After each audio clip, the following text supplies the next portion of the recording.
Hey, what's going on, YouTube? Hope you've been enjoying my videos so far. I've got another one for you today, and this is going to be about progress, about moving forward. Okay. So as you're ascending, as you're awakening, you're going to pass through many different stages.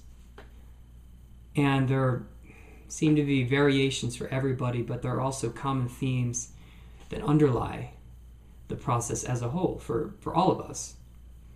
And today I want to touch on some of the common themes, some of the common things that we've all noticed and that you're going to notice too as you move through the stages of your awakening. Okay. The first thing that I want to talk about is that for all of us, this is a process of relinquishing control, or so it appears. And what do I mean by this?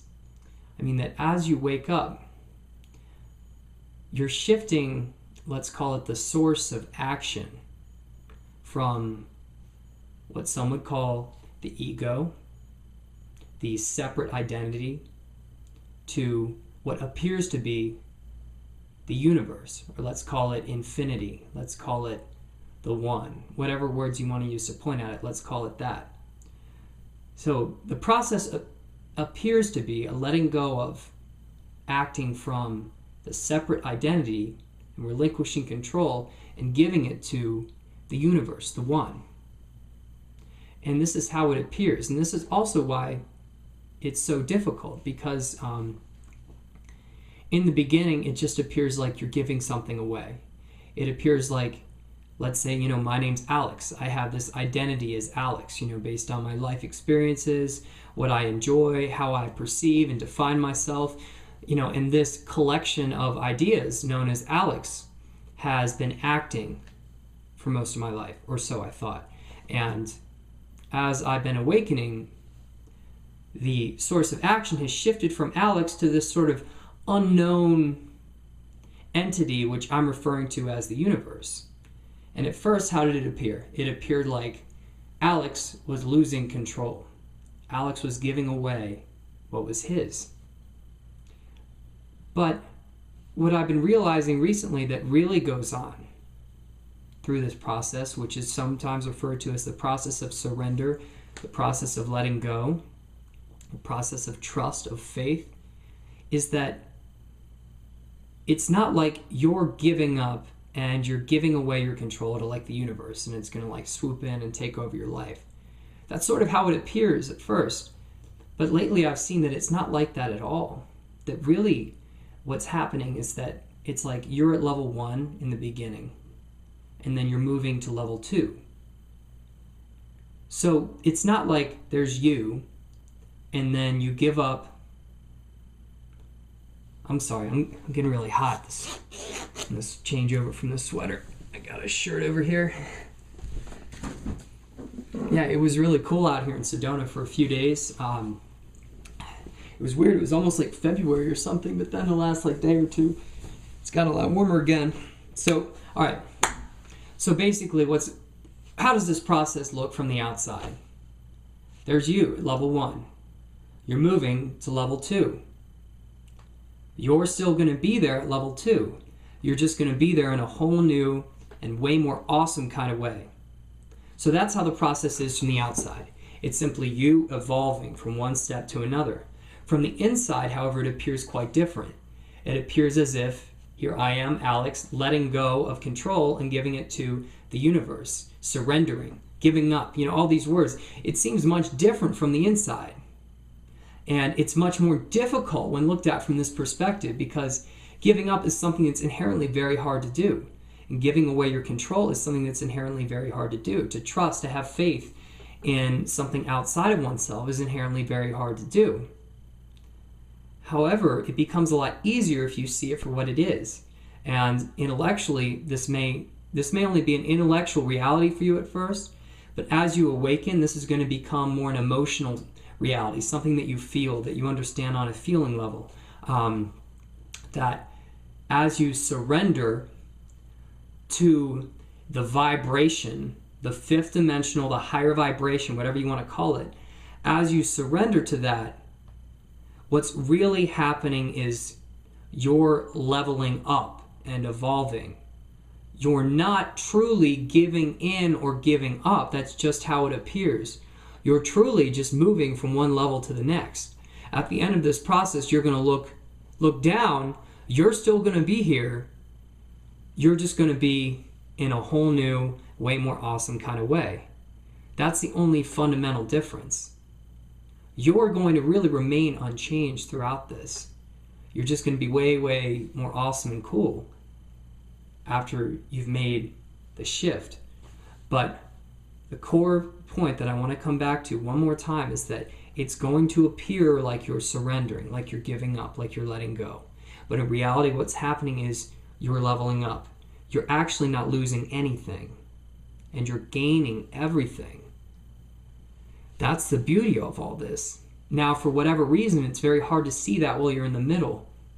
I think, if one could see that, the process would really not be a challenge at all. And I'm still working out myself how challenges and how struggles play into the universal picture.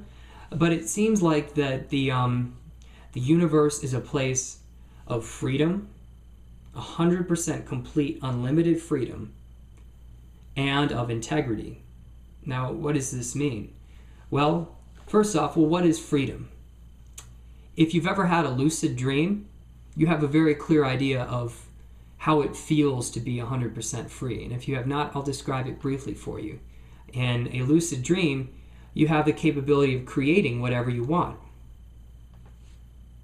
If you want to fly, you can fly. If you want to create a building 10 feet away from you, poof, it's there. Whatever you want to do, you can do it. And that's total freedom.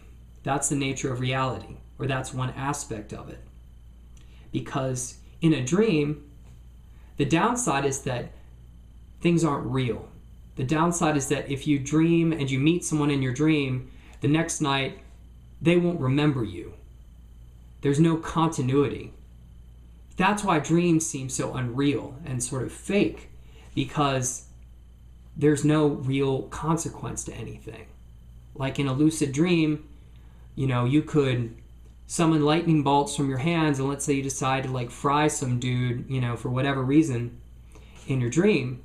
There's going to be no real consequence. You could then meet the same guy a day later and he would be perfectly fine in your dream. Those of us who pay attention to your dreams, you probably notice that, they have these very irrational sort of qualities like that. But that's the dream state. But then what you do, if you want to look at what reality is, you extract the complete freedom from a dream, the freedom to do anything. But then you combine that with integrity. And what is integrity? Now, this is something that you can see very clearly here in waking life. This is the fact that your actions have consequences. This is the fact that if you, here in this world, chose to hurt somebody, you would have to deal with that. You would have to deal with the emotional feelings of having put somebody in pain. You would have to deal with whatever consequences came out of your action. And it's real, basically. That's what it means for things to be real. That's the difference between being awake and being in a dream. Dream speaking as you are at night when you're sleeping. So this is where integrity comes in, because integrity is what the universe is built on. And this is because all of your actions have consequences. So integrity is the recognition of this and taking responsibility for your actions, knowing that everything you do affects everyone around you. So here in this waking reality here on Earth, I like to call it the 3D world. You can use whatever word you want to use to describe life here. There is integrity, meaning that if I hurt somebody or if I help somebody, there are going to be real consequences to that. So it's important that I take responsibility for those consequences. But here there is not complete freedom. We only have that in our dreams. Here we're limited, as I was talking about in a video the other day. There's gravity. You can't do anything you want. You get tired, you get hungry, you get sleepy. There's limitation. And That's because, like I was talking about in another video, you can see if you look at this place for what it is, it's like a sort of training ground. We know from our dreams that we're capable of being completely free, but here we aren't quite given that ability. Our actions are more limited, consequently, which means that we can make mistakes here, and the consequences are smaller than they would be if we could do anything. Meaning, if we were completely free here the way we are in lucid dreams or in the dream state, and you messed up, like if you created like a huge storm or something over the town you live in, you could affect thousands of people if you screwed up. You could really hurt people. So here, we're learning in a limited environment how to choose. It's limited so that the consequences are smaller. It's a perfect learning environment. But it is not reality, because then after we leave here, we take what we've learned and we go back to reality, which is in which we are both completely free, but our actions also have consequences.